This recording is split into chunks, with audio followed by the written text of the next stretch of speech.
But yeah, man. So Charlie was really one of the first people that I asked to even join the show. But he can't answer an inbox request. So No, well, trust me, you waiting till later till we got kind of some sea legs under us was it's not a bad thing. But yeah, but no, you were always one of the cool ones that replied back, and even on your lives and stuff like that, you were always cool to everybody that was joining and all that kind of stuff. So well, that's part of it, man. We all a community. You know that.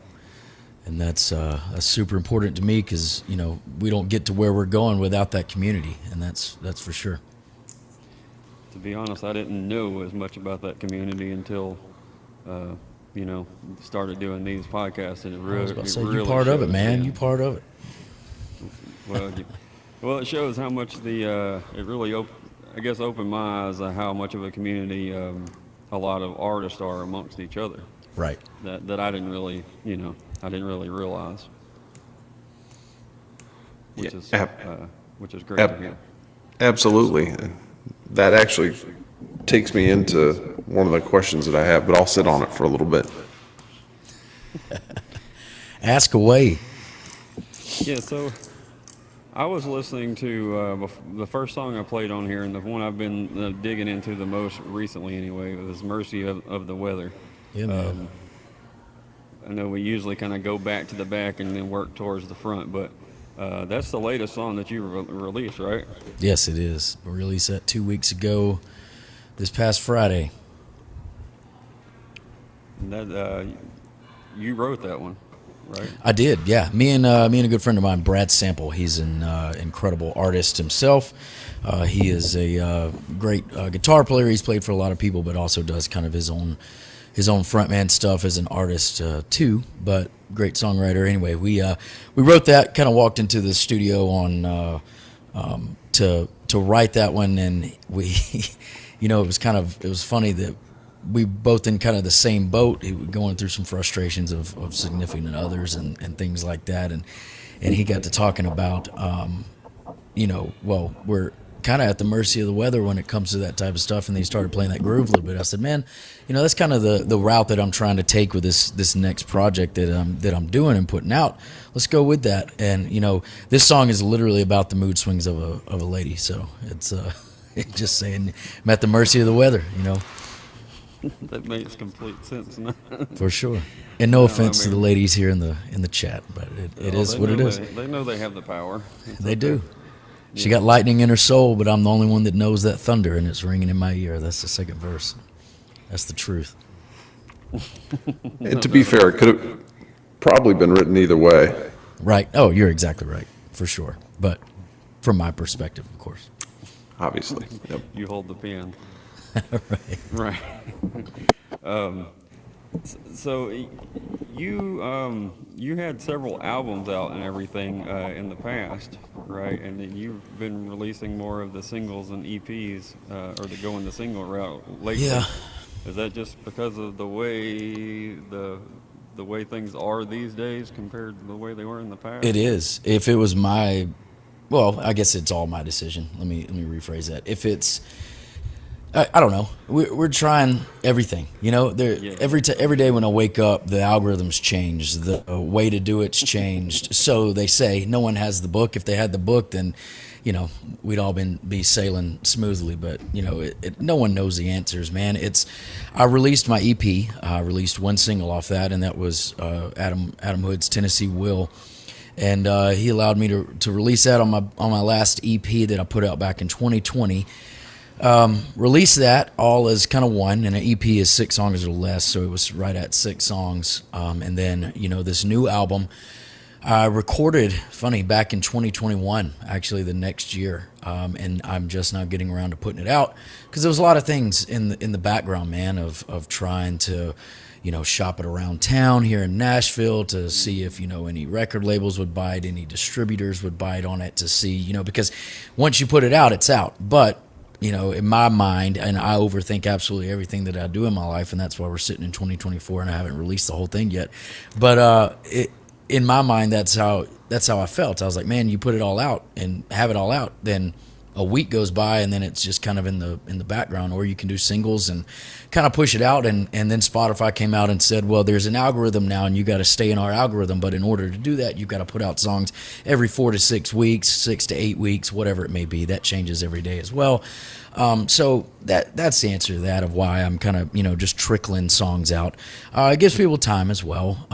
As an artist, it's kind of a relief of like, because I don't know, I get scared that people just don't have the attention span anymore to sit down and listen to an album from beginning to end. And I hate that, because I grew and still do listen to albums from beginning to end, and putting the tracks in order as an artist is something that I take pride in as well, and I think is very special, because it honestly kind of tells a story of what I'm trying to get across. So then that gets kind of broken up with, the singles and things. So I guess my fear is that songs will get lost, So it's like you put one out, let people listen to it for 6 weeks, put the next one out, so nothing truly gets lost. Then again, that's kind of, my opinion of the fears that I have of putting out music. And at the same time, man, stuff's expensive. It's expensive to get into the studio and do these things and record music. So, once it's out, it's out. And then, on to the next thing. On to the next thing. But, if you don't have the money to be doing that right now, then, you can't afford to just throw it all out at one time and then sit on it for 2 years. Kind of stretch it out and exactly. Ride the wave. 12 songs of this album. I've released 4 so far, So, being transparent, I got 2 more that are coming out. 2 more singles this summer, and then the whole thing will be out by fall. So all 12 songs will be out by fall. That's what I was going to ask. So you are planning on releasing the whole thing, and you for sure picked your order and all of that. Yep. So it's a kind of a sealed deal. It is, and all these songs I wrote except for one. I did do one cover again on this one, and it's a kind of a B-side AC/DC song called "Ride On" back in the Bon Scott days, man. So there we go. It's very last track on the album, and it's really kind of cool. So excited about that. But everything else I did right. That's probably my favorite AC/DC song too. Is it really? Just because it's so different. It is different, man. That's funny you say that, because whenever it was brought to us to as a song to maybe do, it just kind of ties everything together of the album. The album's entitled "Mindful Man," right here behind my head. You can see that backwards, but it's "Mindful Man," and it's just kind of a journey of me just kind of going through. My last record was about a breakup and singer-songwriter sitting on the edge of the bed crying with a guitar type deal, and now it's kind of me as I've gotten older and just become more mindful of who I am, what I'm here to do, and just being mindful of the people and acquaintances and family and friends and everyone around me, being the best I can. Tava? Cool. Charlie, Yeah. curious about your journey to Nashville. I know from reading a little bit about you, it took a little bit to get there. Maybe what are some of the things that you didn't expect once you got to Nashville? Yeah. Any takeaways? I'll give a quick trip of my story to Nashville. All throughout high school and getting into college, I always wanted to go to Nashville. I was looking at colleges after I got done with high school, and Belmont was on my list, really just because it was in Nashville. I had no idea of why I wanted to go there, besides the fact that it was in Nashville. But ended up going to University of Alabama, chasing a girlfriend of mine that I had at the time. Tend to do that, and there's a lot of chasing women in this story. But anyway, so chased a girlfriend at the time to the University of Alabama, and ended up there. Wouldn't take any of this back by any means, because things happen for a reason, and I love that. And then was in Tuscaloosa, graduated from the university there, and after I got done, I decided that I was going to move over to Columbus, Georgia area, Phoenix City area of Alabama, and chase a girl that way too, and a different one, and was going to kind of settle down there. Well, I was out and I said, okay, well, I got to get a job now, because I was playing music full time in Tuscaloosa, playing the bar circuit, fraternities, all that type of stuff, and so I went on and made it out there. Was there for about 6 months, and that all fell through. And I just said, you know what? I'm tired of chasing people. I'm ready to chase my dreams. And I said, I'm just gonna moved to Nashville. So I did. I packed up everything. It was kind of last minute, and got the job that I was going in for there in Columbus, Georgia. Transferred to Nashville, which is awesome, and kind of a God thing that happened. And moved up, and I moved into a buddy of mine's basement, Sean Rivers. Him and his wife had just gotten married about 2 weeks before, and they allowed me to move into their basement that was finished up into like an Airbnb type thing. And so I moved in, and they let me stay there until I kind of got on my feet and got a place. So it allowed me to move there really quickly, which was, I'm forever grateful to them about that. And immediately, jumped into my buddy Sean's circle of friends and songwriters and all of that. And that's really kind of what sparked my interest in chasing my own thing as an original artist, and into writing my music. Man, I didn't write my own music till really I moved here. I wrote Phoenix, which is the very first song that I ever put out, and it's about Phoenix City. That's why it's spelled Phenix and without the O. I'm not dumb, I promise. It's just the it's the city. It wasn't your call. Yeah, right. And so I did that, and and here I am 7 years later in Nashville. Have an album under my belt and recording another one and writing towards the next project right now as well. So, what was your original question? Some things I've learned. No, I did want to hear about the journey, but I also wanted to know, maybe Nashville's an interesting place. So just some of the things that maybe are different than what you anticipated. Yeah. And anything else? One thing that's totally different than I anticipated was how fast Nashville truly is, how fast the living is. I'm from a small town in Alabama, and moving to Tuscaloosa from my town, they had a Chick-fil-A and things, man, and that was big timing. A movie theater, things that we used to have to drive hour and a half for. Yeah, so just crazy stuff like that, that they had. And then I moved to Nashville, and there's absolutely everything that you could ever want or dream or need. That was one of the things. Years go by very, very fast. The days go by very, very fast.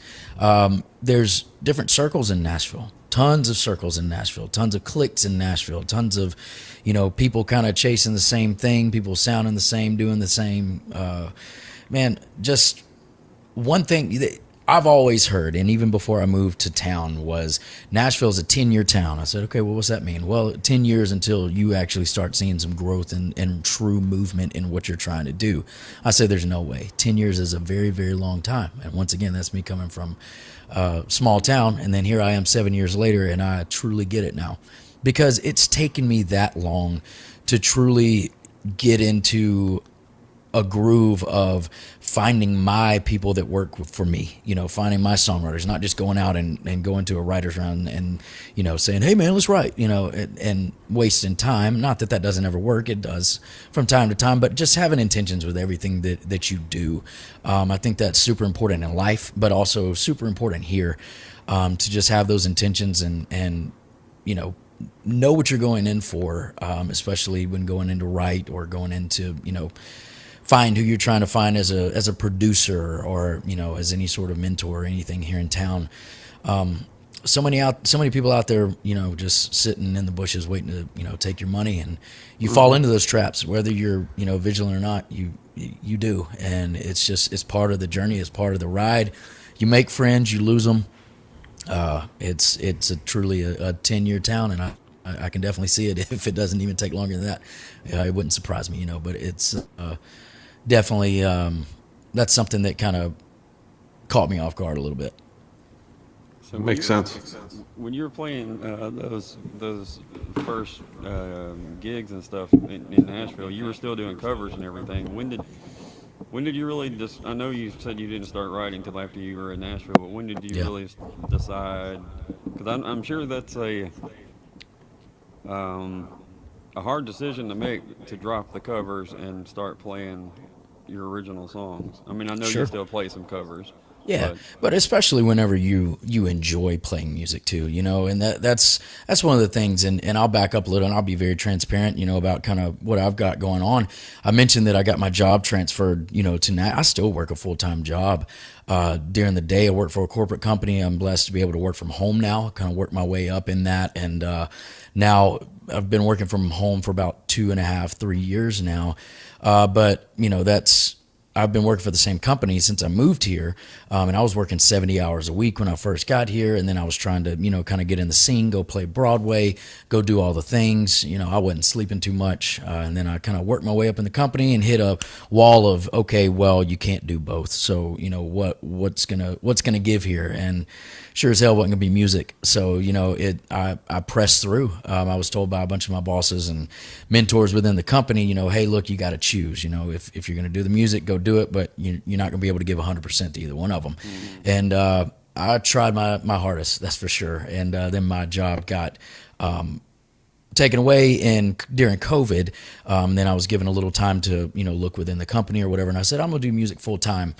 And then they gave me a certain period of time to find a job, and it came down to the end of that, and I was like, I don't know, I kind of enjoy the bills being paid and having that paycheck that I know is gonna come in. So I ended up going back with the company, and that's where I got the job working from home, which helps out tremendously as far as flexibility goes. I can take my computer on the road and work as well. So man, I'm truly burning at both ends as far as that goes. So to answer your question though, I haven't been in Nashville and had to play, if that makes sense. So that's helped me a lot to be able to say, hey, I just to say no, or to say no to some of the things that I don't feel are moving the needle for me. And a lot of those things were, I was blessed to come up in a town of Tuscaloosa where, I learned during my 5 to 6 years there playing music full time, playing cover shows and all of that. I learned how to perform, and a lot of people, they'll come to Nashville and they have to learn that while they're here, and those are the things that I kind of learned when I was there, moved here, had that under my belt, so definitely wasn't something that I had to do, if that answers your question. So fast forward up into about a year and a half ago, I stopped, completely doing, the cover gigs. Now when I'm traveling and stuff to make shows work, yeah, sometimes, just being transparent, you got to pick them up, and, do your originals and do as many of those as you can. And then, play the 3-hour cover gig, 4-hour cover gig, whatever it may be.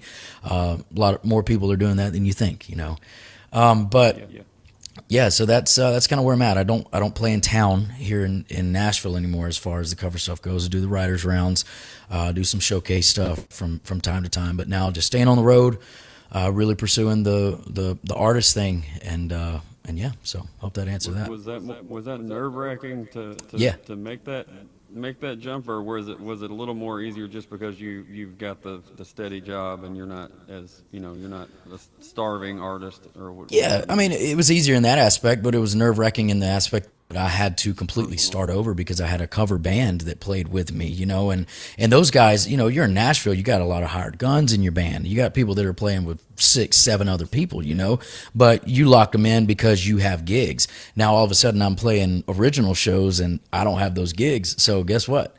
They ain't playing with Charlie, and that's fine, and they're some of my best friends still, and they'll drop things sometimes to come play with me or do whatever. But I've had to find the guys that are willing to put in the time and the effort to learn my original music and that care, and that is difficult because people do. I mean, they're looking out for themselves, which is totally fine. Everybody's kind of fending for themselves, but to find people that are actually, that are wanting to do your music and go out for little to nothing sometimes to go play your songs, man, that's kind of special, and that's really truly kind of hard to find from time to time, especially when you're not handing out gigs left and right to them and keeping them busy, in a steady paycheck kind of way. But yeah, so that made me have to go straight from, man, I had a 5-piece band with organ and all kinds of stuff to strip it back down to Charlie sitting on a stool with a guitar playing originals, to try to kind of get that going again. Now it's ramping back up, but there's still a lot of solo time that I'm seeing, especially on these road shows. But this weekend we're actually headed to play Country Thunder in Wisconsin on Sunday, which is awesome. Super excited about that. And we're playing Chicago Thursday, Friday, Northern Illinois Saturday, and then we're playing the festival on Sunday, and actually taking a band. So it does come a time where that kind of sneaks back in and everything kind of feels normal again, per se. But yeah, that was really nerve wracking because we played a place called Scoreboard here in Nashville every Sunday for about 2.5 years, and we built a following there. But one of the things that's really kind of cool is that we played there every Sunday. We had the people come, but now since stopping those cover gigs there and stopping that show that I did every week, those people are starting to travel and come see me because it's almost like, you're starving them of that show. And now when I play out of town 2 hours away, I'm starting to see those people, which is really cool. And, that's kind of I don't know how it kind of evolves as an artist and going into your original stuff. And it's a leap. It definitely is a leap, and it is nerve wracking, for sure. That's kind of different, though. That usually people, at least and from my point of view anyway, people are traveling from Memphis to Nashville to see shows, right? And your folks are leaving Nashville to come see you somewhere else. That says a lot. Right. That's It does, man, and truly grateful great. for that, and grateful for all those people. Yeah. Definitely. Nice. You got one, Talbot? I do. I spent all afternoon trying to come up with decent questions Man, for you, got Charlie. all so- night. Let's do it. I love it. All right. So just because I don't know, I'm curious what your team looks like. And I don't know, everybody kind of has a different team in terms of distributors and all the different folks that you work with. Can you tell us a little bit about what your team looks like now and maybe what you hope that it looks like down the road? Oh, for sure. I mean, I think everyone hopes to have a fully stacked team by the end of it, somebody that's taking care of absolutely everything. My team right now, looks like me, my manager, with Neon Grit, and that's about it. We've got a distributor right now that we're trying out for, these next, some singles and things. And, that's back to what the whole single thing and album thing, we're actually trying out different ways to push and release out to the distribution side of things. With these singles, each single has been different, honestly. We've tried playlists and we've tried this, we've tried that, but what we're really searching for and trying to do is find something that sustains. That's what that's my end goal as an artist. I'm not looking to hit it overnight on TikTok and soar. I really want to build a lasting fan base that is will be there and to where things don't really dissipate out. Per se, if that makes any sense. But man, so it's really been us. We've brought on people, we've let people go, but at the end of things, like I said, I hope to be able to get to more people, to take a lot off of me and my manager. But at this time, it's me and her right now. I do my social media stuff. I've got a couple of people that do some video stuff whenever I'm out on the road and things. But as far as just complete team goes, it's me and her right now grinding it out. Do you handle your booking, or is that It's kind of 50-50. I mean, or maybe 70-20 probably, or 30, whatever math does there, 70-30, yeah. So yeah, she handles a good bit of it. But it's something, man, I love people. I love interacting with people. That's something that I've always enjoyed doing, and that's one thing that I love about this business. And I don't like to be the bad guy, so I'm glad to have her every now and then to be able to handle that business side of things, to tell people no, or ask for more money or whatever it may be. But I do enjoy talking and forming those relationships, though. Yeah, I think it's important that you always be the positive side, and you let Right. folks be angry at your manager Yep. if need be. So when you were making those first albums and stuff, you were talking about that was mostly you doing your kind of singer-songwriter thing, you and your guitar. Mm-hmm. And then now the second album that's you're releasing a little at a time. Are you keeping in mind full band when you make those songs, or are you just kind of It's funny, man. best album and then letting it ride from there? So my producer is Jay Took. He's been my producer from the start, and Jay's pretty incredible at making those things come to life. I mean, obviously, whenever I'm writing, my strong suit is not hearing the different parts of the band. Now I can hear the drums, I can hear some guitar stuff from here and there. But man, when we went in and recorded this, now my EP, that was just me owning a guitar, and we added some stuff here and there, some slide and things from Joey Landreth from the Landreth Brothers out of Canada.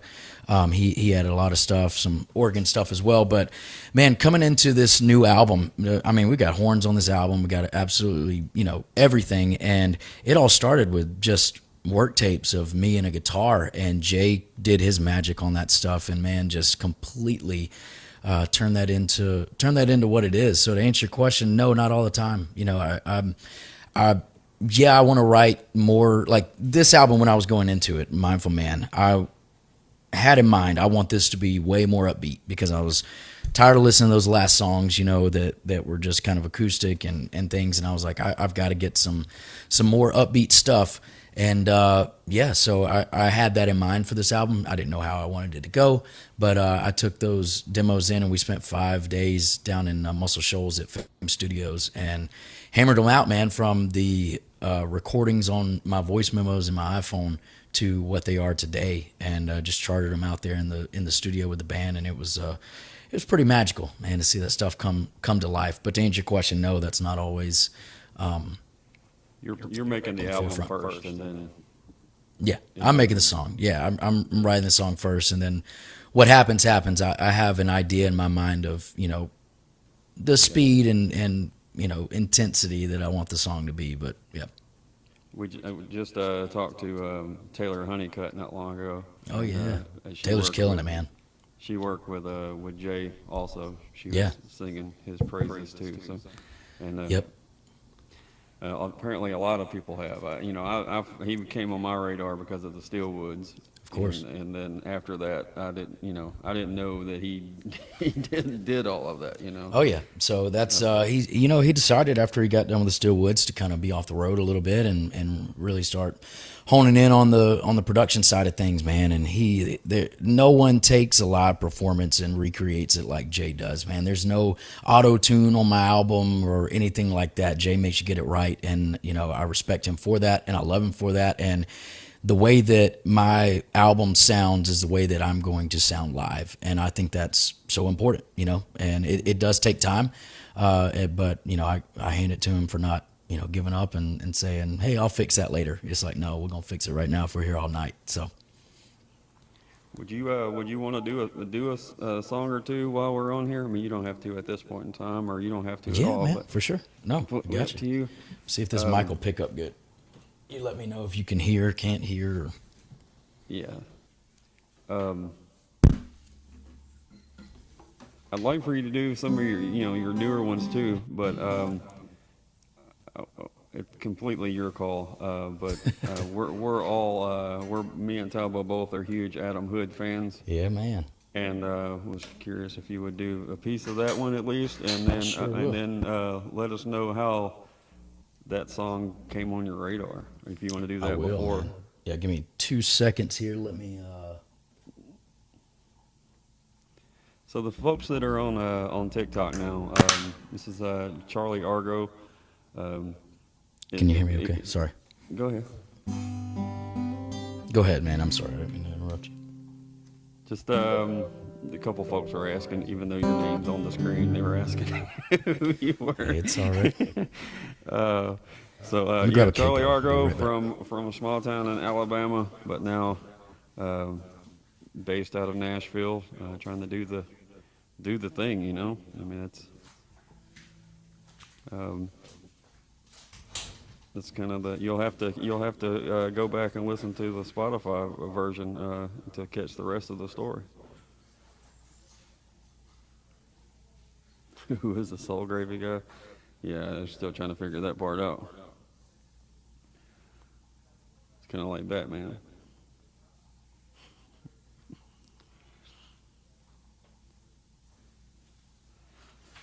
So the folks that haven't heard any of Charlie's music, I think one of the things that stands out to me as far as, yes, he's a Nashville guy, but he's not straight country either. He's extremely soulful, I think on purpose.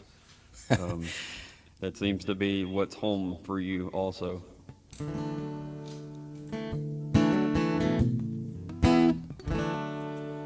Does that come through? Mm-hmm. The guitar coming through? Is it? Yeah. Tell me that's too loud.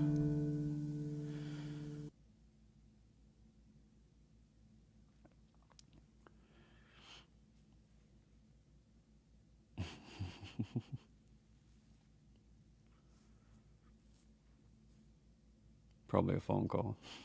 No, I don't know why this thing, the app to control it is on the phone. Yeah, Makes no sense. Anyways, here we are.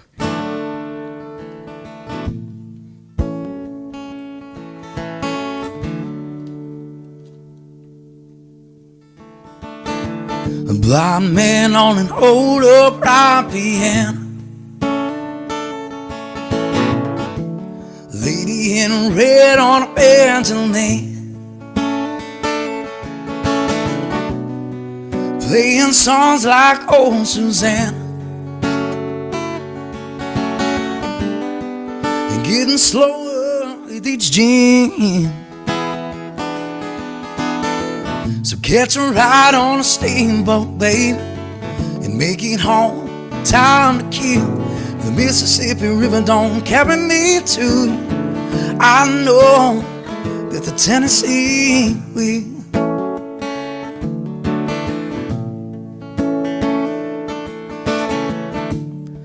Well, I never did believe in Memphis.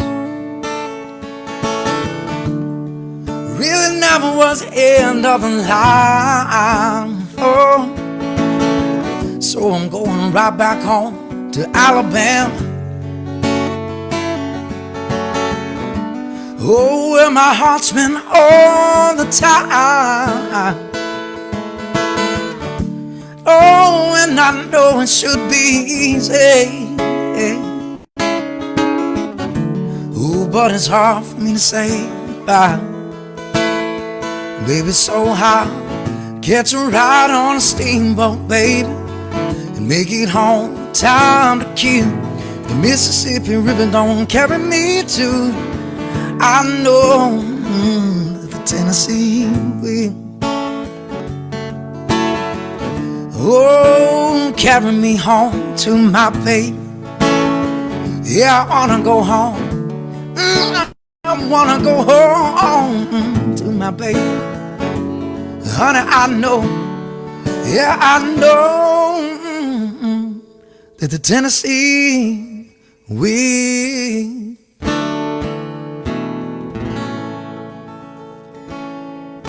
Yeah, man. Yeah, man. Sorry about the cracking and stuff. I'm sure it was clipping, but No, it's okay. We're but used yeah. to people not having a mic or anything, so you're way ahead of the Sounded game. great.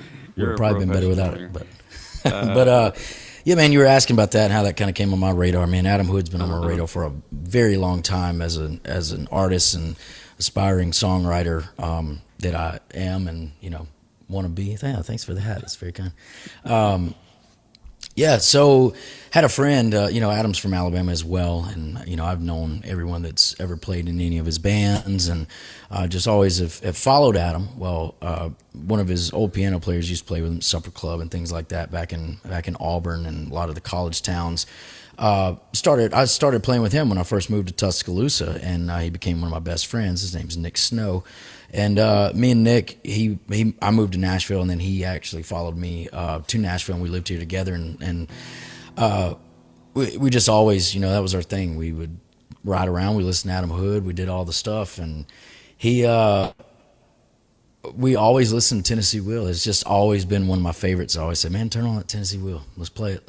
And we just ride around listening to it, or wherever in the house, doing whatever we were doing, God knows what. And just always had Adam Hood going, and it was always Tennessee Will. And then, it's never even been one that I ever really covered or anything, just because I'm weird about that, covering things that I know it sounds really silly, but, artists that I really, really, really like.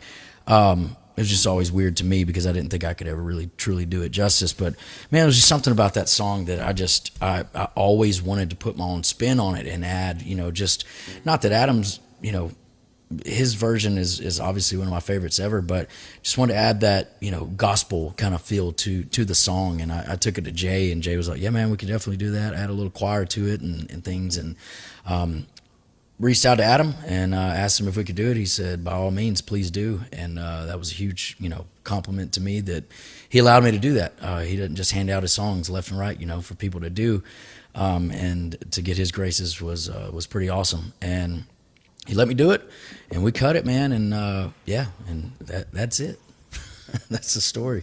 But yeah, man, always been, like I said, one of my favorites, and always just wanted to add it to one of my projects, and it happened to be my first project that I added it to there. But ask this, and then Tabo, you can grab next question. Have you met Hood or anything after the fact, or did you meet him before? Adam Hood. Mm-hmm. Yeah, I've known him for years, for sure. Okay. Yeah, so you, I met him before and knew him, and now if we're in the same building and one of us is playing, then he always gets me up to sing a verse of it, and vice versa. So it's cool. It's always fun, man. It's really cool, and just grateful for that one. Special tune. Hey, Charlie, I learned quite a bit about you over the last 48 hours. Yeah, I knew three of your I'll say this. I knew three of your songs prior, and then I did a little bit deeper dive. Important question. Was it Scoreboards where the Spasmatics were playing at 4 o'clock every Sunday? Sure was, yeah. I played right before them. That's amazing. Yep, so I played right we don't before. have a It was lot of funny. stuff. I used to have that slot, and then they came in, and obviously, they're bringing in a pretty large crowd. So Yeah. they won that slot over, and we moved up to the slot before them. But yeah, we warmed them up every Sunday for sure. I was watching you, but then I kept looking over your shoulder, and I'm like, does that say Spasmatics. Spasmatics? Like, Yeah. that's wild. So For it's sure, got to be man. kind of cool. You nailed it. Yeah. Yeah, they're good guys. Awesome. You got something you want to follow up with that? I do, man. This is one off my first record. Yeah, cool. It's called Because of You.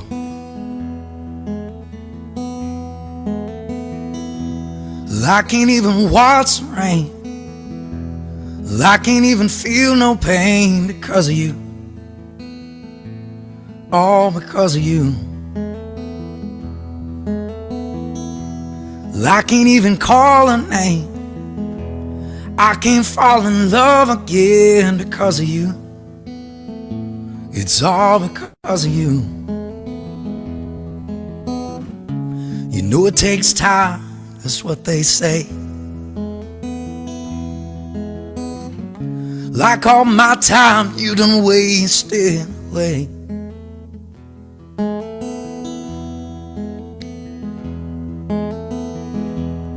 I can't even hear a song. I can't even sing along because of you. It's all because of you. You know it takes time, they say. Just like all my time you done wasted away.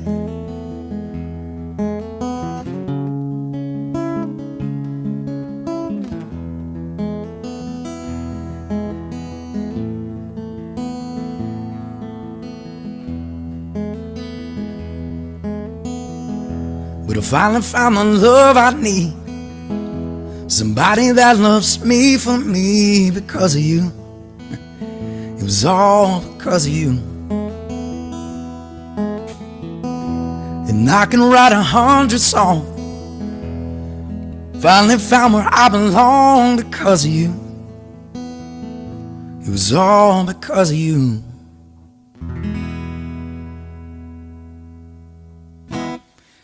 Yeah, so that's one of the most vulnerable tunes I've ever written. That one was legitimately on the edge of my bed with tears coming out of my eyes. That was a hard one for sure. But that was also one of the shortest songs that I ever wrote. But it took the longest because I wrote the first two verses when I was going through a breakup, and it was I can't do this because of you. I can't even open my eyes because of you. Whatever. And then by the end of it, it's I wouldn't have found the love of everything that I've got right now, the woman or life or whatever that it may be, without you and without going through what I knew that I found, while we were together and through our breakup. So because of you, yeah, that's on my last EP, In the Name of Love. Yeah, it's beautiful. Thank you. What about, I know you have been recently doing some shows with Otto, with James Otto. Yeah, man. You did what? I can't remember. I'm going blank on what the name of his show is. There in Nashville. The soul set, yeah, the It's like- country like soul soul sessions. so- He started doing that at the Analog. I actually saw a thing tonight where, what's today? Monday. Tomorrow night is his last one, maybe of the summer there at the Analog. I'm not sure. I hadn't talked to him in a minute, but need to reach out to him to see what's going on. But so went out there and he asked me to be a part of that, and it was a pretty incredible night. It was me, him, and Drake White, and Adam was there as well. And I tell you, that was a pretty special evening. It was so much fun, and not just the performing, just being back and talking to all those guys as well. And James started working with Jay. Jay produced James's new album that he's slowly kind of putting out as well. About 2 months after I recorded mine at Fame as well. So I went to Fame, recorded, then Jay and James went down and did James's record down there as well. It's pretty awesome. I've heard a good bit of it, and it's pretty incredible. But yeah, man, just kind of came to know him through Jay, and known him ever since. Known him for a couple of years now, and we've done some shows together. Had one recently I had to cancel because of the death of my grandfather. Stuff I can't really help, but hope to be doing some stuff soon with him and getting in the room and writing a good bit with him. So That wasn't too. That was a couple hours away from me, I think. And I didn't Adam filled in for you on that yes, gig, right? he did. That's crazy. Sure did. How the circle goes around, but also See, that's what I was telling you at the beginning of this, Yeah, man. It's that circle. exactly. Man. Everybody helps everybody. It's kind of cool. well, the folks that James Otto brings in for. He had several huge hits at one point in time. You Yeah. guys in the chat you've heard the name, and he is. You may say, well, where is he at? Well, he's still in Nashville, cranking out some great songs with that crazy voice that he's got. Yeah, he's kind of rebranding himself right now, and it's pretty special, man. It's pretty incredible. Yeah. He's definitely leaning on the soul side of country. And, Country soul. And then have like you, Adam, Drake White, the guys you were naming, like that is like the perfect match like that. It's really cool what he's doing. If anybody's interested in that kind of thing, y'all should definitely go. Yep. Just look into it, watch some videos on it. It's real cool what because in Nashville, it's not straight country. It's a little bit left of center, but in a country gospel soulful kind of way. So. And what's wild, man, is during this time of him doing these shows at the Analog, he's kind of introduced his daughter to the crowd and to the world, man. She's, I think, 13 or 14 years old, but her voice on her is unreal. And so he's been pushing her. She just put out a new single recently. So Ava Otto, you ought to check her out as well. Pretty incredible. She's awesome. Gotcha. Runs in the family. Well, Soul will probably have Ava on the next podcast, so he's There good you like go. that. That'd be cool, man. For sure. You should. I think we funny. might get flagged for that, but No, whatever. you'd be all right. Question I had, there's a little bit of being in the music business is a little bit of a wild choice for a lot of folks. It's a bit of a grind. Yeah. Obviously think it's important to celebrate victories, but any breakthrough moments when it comes to writing, performing, the business side for you, where you're like, that was a big deal for me? That's a good question, man. I think that's subjective to everyone. Everyone kind of has, I've already said earlier that, my path is a little different, with having my job and balancing the two, 50-50. Man, everything to me, every day doing something new, and I don't want to sound, whatever, but it truly is. I just count the stepping stones every day of, trying not to make huge leaps into anything. What I said earlier about, sustainability is super important to me. I want to, take baby steps of things that I think are improvements and wins for sure. Like that show, playing that show with Drake and them, getting rights with certain people or whatever it may be, man. Getting on this festival this weekend, I'm going to Wisconsin and playing, and it's just all I count as wins, because it's easy to get bogged down and feel like you're behind, especially in this town. Going back to your earlier question about some things of what caught you off guard of this town, man. It's a rat race. You just always feel behind. You feel like you should be doing something. I'm that person, man. I've constantly got to be doing something. So having my job kind of balances me out, to be honest with you, on any sort of dead time or downtime. I've constantly got something going on. And go on vacation or something, I feel guilty, but it is what it is. But I don't know, just I count everything as a win each and every day. Like I said, that I get up and can continue to do this, and the Lord blesses me with another day and still have my voice and my fingers to move up another fretboard of a guitar, man. That's a win to me, so. Yeah, there's I don't know, the saying I think is comparison is the thief of joy. And I would imagine in Nashville that could be tough if you didn't have your head screwed on, to always be looking around at everybody having, appearing to have wild success. Yeah. And feeling like you're not maybe moving as fast as you'd like to. But I do think that attitude of taking a long-term approach is a lot more beneficial. And I'm not saying that and trying to put on that I'm just this patient person, because I'm not. Do I want it to happen? Yeah, I Right. really do. Sure. I want to quit my job. I want to be able to do music full time. I truly, truly do.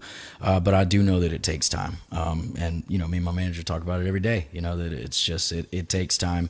Got to be patient. Got to count your wins. Got to be show your gratitude each and every day and be thankful for where you are in the process, and be where your feet are at, because that's important too, man. It's so easy to go through day by day in this town and not know where you're not be where your feet are, and not enjoy the moment. Go to a show and be so stressed out about the logistics around it to where you don't even enjoy the show and what just happened. So that's been one of the things that I've really been working on lately, is just being in the moment and enjoying the moment of where I am, and just enjoying that, because it's over in the blink of an eye, and it's what happened, where was I? But it's right. Hard for some artists I know, and it's been hard for me. If you don't know exactly what you're looking for, especially in this town, man, you just, like you said, it's kind of dog eat dog. You feel behind, or you fall into a trap of sounding like everyone else, or trying to do this thing that's exactly the same, and then it's like, how do people choose you from the next guy down the road? It's always why I've felt that it's so important to be yourself and be original, no matter what the world's doing around you, because eventually that'll shine through, hopefully. So that's people love authenticity for sure. Where do you think that came from? The whole the thought of, I want to build a career out of this, not I don't want to fade away. Watching it happen every day. With artists, with with people that make it on big on TikTok or do whatever, and then just kind of fall out. And I'm not speaking ill towards anyone, or talking about anyone by any means. So be it. I'm glad that everyone gets whatever it is they're looking for. But to me, man, I don't know. I want to stay relevant, and I want to try to continue to take that approach. Do you think any of that is because, some of the guys you've named that you listened to, even before you got to Nashville, and you're riding around with your buddies, those guys were beating the pavement, I know we keep bringing up Hood, and, we don't want to blow his head up. It is what it is. But I guess my point is, he's an example of somebody that is he's one of the perfect examples of somebody that's doing what you're talking about. He is. Do you think, being fans of those kinds of guys like that, those you're not necessarily going to hear them on FM radio, but right.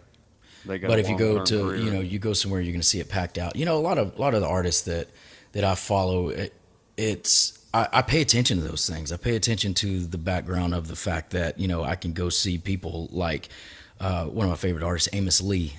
He's one of my favorite. And he, I just watch people and watch their fan bases. That's one of the things that I've been watching now. A big one that I just opened for recently that can attest to this. Ward Davis, man, if you've ever seen his fan base and the people that are around, it's incredible what he's built just from Facebook and kind of talking on Facebook. And of course, he's written some amazing stuff, but being able to watch, what he's doing with his fans and how loyal his fans are, and then my mind and brain and business mind starts turning of, okay, how did he do this, what's going on, how did he build this type of fan base that it doesn't seem, they're just all about some Ward Davis, man, and follow him wherever he goes, and he can play the Ryman and sell it out and things like that, man. So I don't know, that's cool.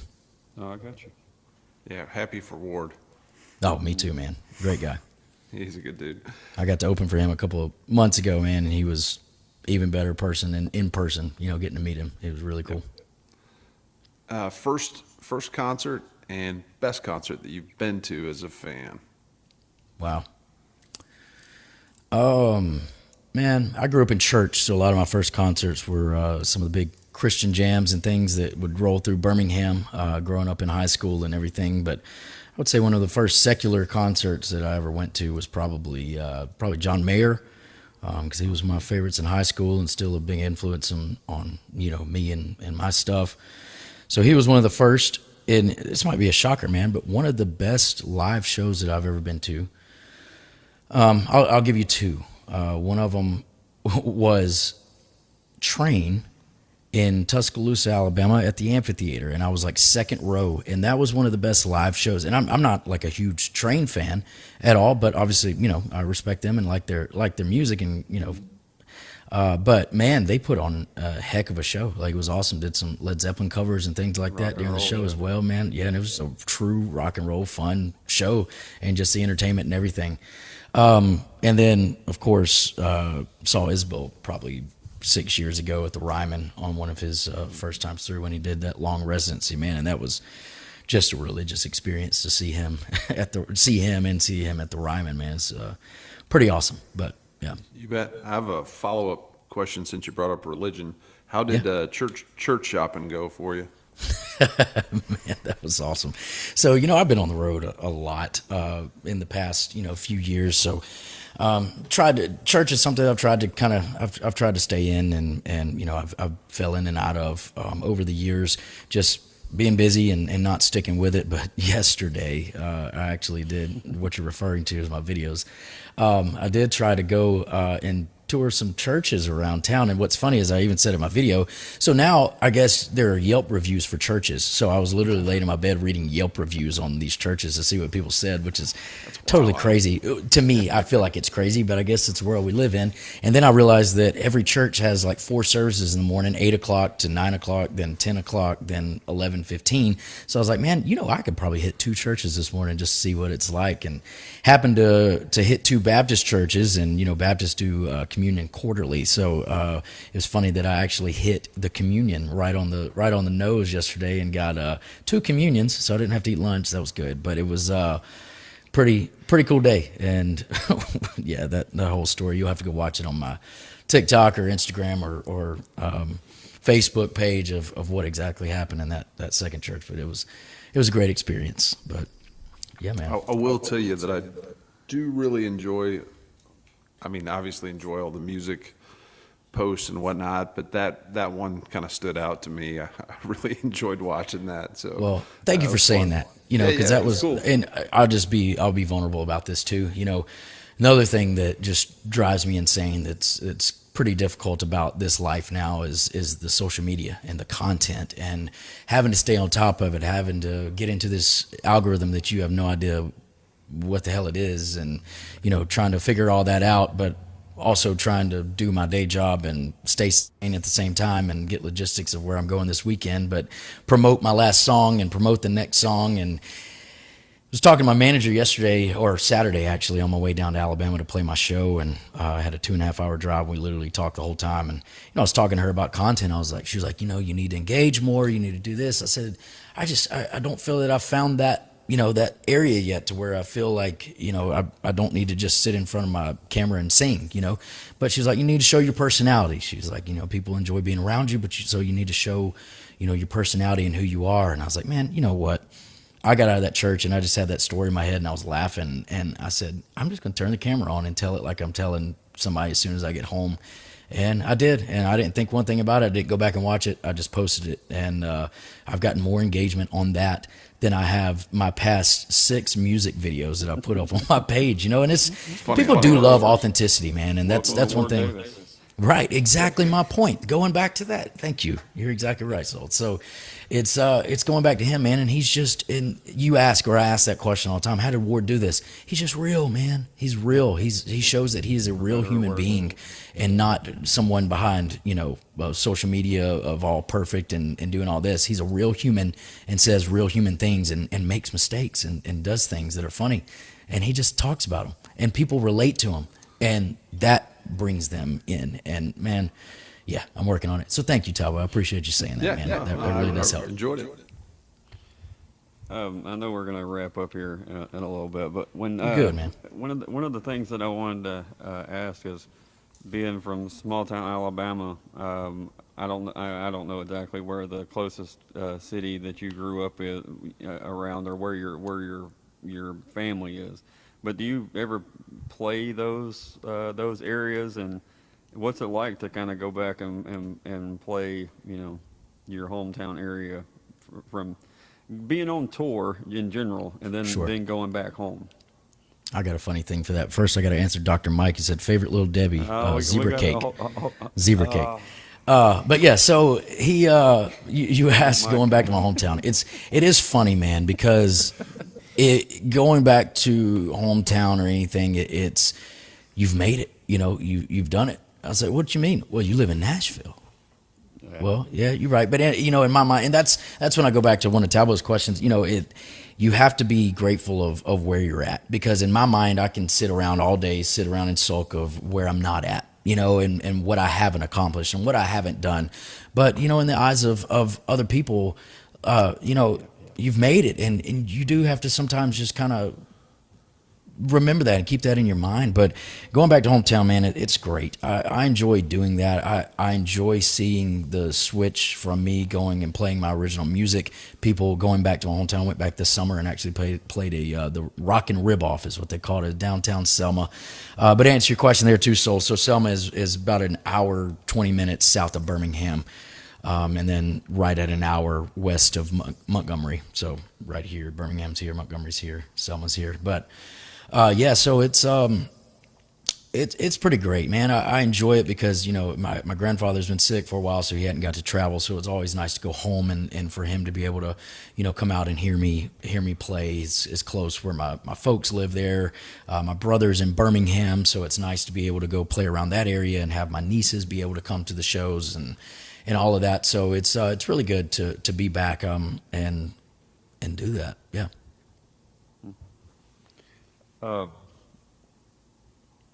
What was just some random stuff? What was your we said first concert? What was high school Charlie listening to? Praise and worship music. I was leading worship for about. I grew up in a household. My parents got divorced when I was 2 years old, so it's kind of funny. I grew up with my mom, raising me and my brother by herself. My dad lived in Jackson, Alabama, which is right near Thomasville, right out in Clark County there. And we would go and we would meet my dad in a place called Pine Hill, and he'd pick me up for the weekend. And that's where I got my taste of the classic country, from Conway Twitty to Hank Williams to absolutely everything, George Jones, all the greats. I'd go back home, and we stayed in church when I was with my mom, and so it was a lot of the gospel music, the Southern gospel, the Gaither vocal band, and everything that comes along with that. And so man, I had a pretty big eclectic mix of stuff that's really kind of shaped me into who I am today, and grateful for every bit of that. But in high school, I was just trying to kind of find what I wanted. I know I loved soulful. I listened to a lot of kind of random I would say soul artists that were living in Nashville at the time. Some people, singer-songwriters, Dave Barnes, one of them. He's actually written a lot of songs here for some people. Ernie Halter is another one as well that I've kind of linked up with, messaging back and forth now that I moved to Nashville and things. But those are the kind of people I listened to in high school. I just loved anything soul. Amos Lee was a big one. Mark Broussard out of Louisiana was a big one that I listened to. Also, my mom loved oldies as well, so grew up on the Eagles and all of that stuff. And then would go to my dad's, and that's where I got, like I said, the classic country, the Skinnerd, and everything. He always told me, he said, son, if you ever get a stereo, you play this one and to test the stereo. And it was Back in Black by AC/DC. So it's, always eclectic mix of stuff that I grew up on for sure. But for me, I was just trying to find kind of, what I wanted to be. And it was a lot of, like I said, kind of soulful singer-songwriters, tapped into a lot of people, Sam Cooke, Otis Redding. That's when I found a lot of them. And yeah, a lot of, like I said, praise and worship music, because that's what I was doing at the time. I traveled around to churches, and with two of my best friends, we had a praise band and played churches all over the Southeast for 5 or 6 years while I was in high school. So, Very nice. I have 3, but they're like back to back, very easy. So you're good, this man. will be my last question. Then Hey, no rush, guys. I can sit here all night. I enjoy talking to y'all. This is great. We appreciate it. Bucket list venue. Is there a venue or multiple venues that you'd really like to play at some point? Yeah, for sure. I mean, I feel that this is on everyone's, but the Ryman here in Nashville has always been on my bucket list to do. Also, Red Rocks. That would be probably second that definitely want to make it to. So, cool. Great choices. Other question I had was, any fun or maybe even embarrassing live performance stories? Fun.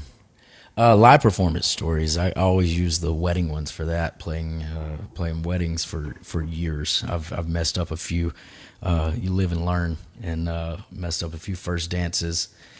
Of songs that, I'm a procrastinator, huge procrastinator, and sometimes I take it too far, and I procrastinate on things that I should be learning that are very special for people, like first dances for their weddings, and learned that very quick after butchering one and completely forgot how it went because I had only listened to it like the day before, and it was pretty awful. But anything that really sticks out in my mind, I don't. Those are really the only ones. That's fair. Besides that, there's always something that slips up in a live performance, whether it be any kind of technical issue or forgetting words to songs or anything. It's pretty much all happened, I think. Yeah. Well, you should ask Soul what his favorite first dance song is to play. What is it? It's not the first dance song. Is it Father Daughter, My Little Girl, Tim No. McGraw? So we're just a redneck cover band, right? But we do get asked to play weddings, and I still don't really understand why. I'm like, you do know who we are, right? So I say the same thing. I ain't gonna lie to you. just to be, I guess the secret will be out, but just to be smart asses, we play the Eagles' "Heartache Tonight" is our That's first awesome. song that we play when we start.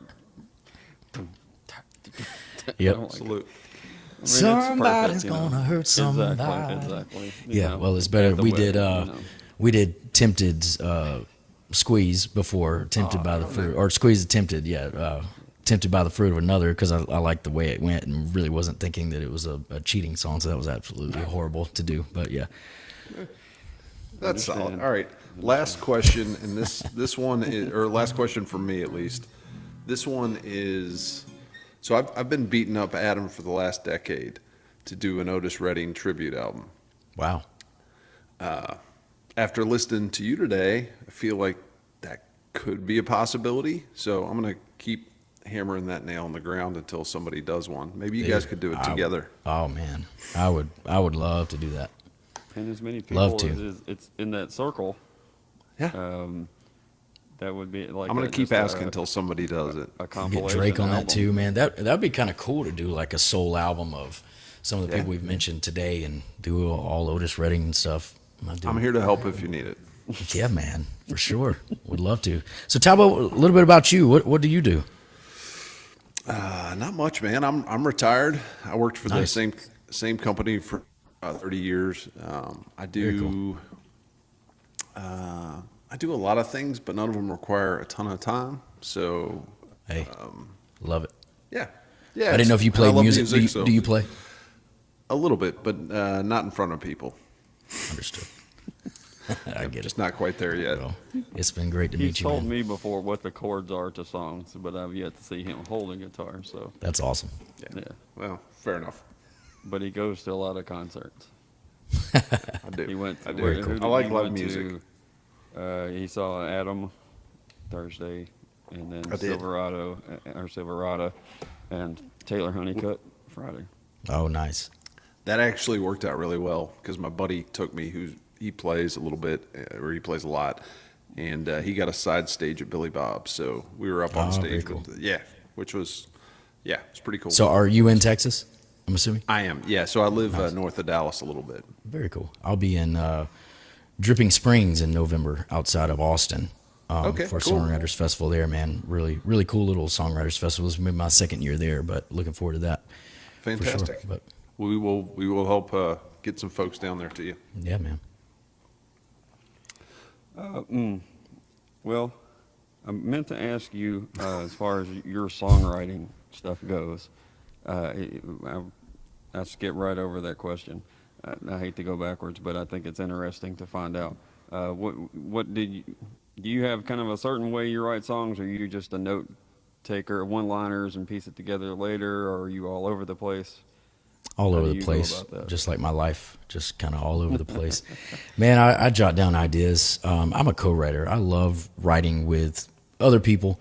I've kind of narrowed it down to where I feel like, three is about the limit that I like to be in a room with, and it just gets chaotic, in my opinion. Now, all of this is subjective and 100% my opinion, because I truly do not feel that there is any sort of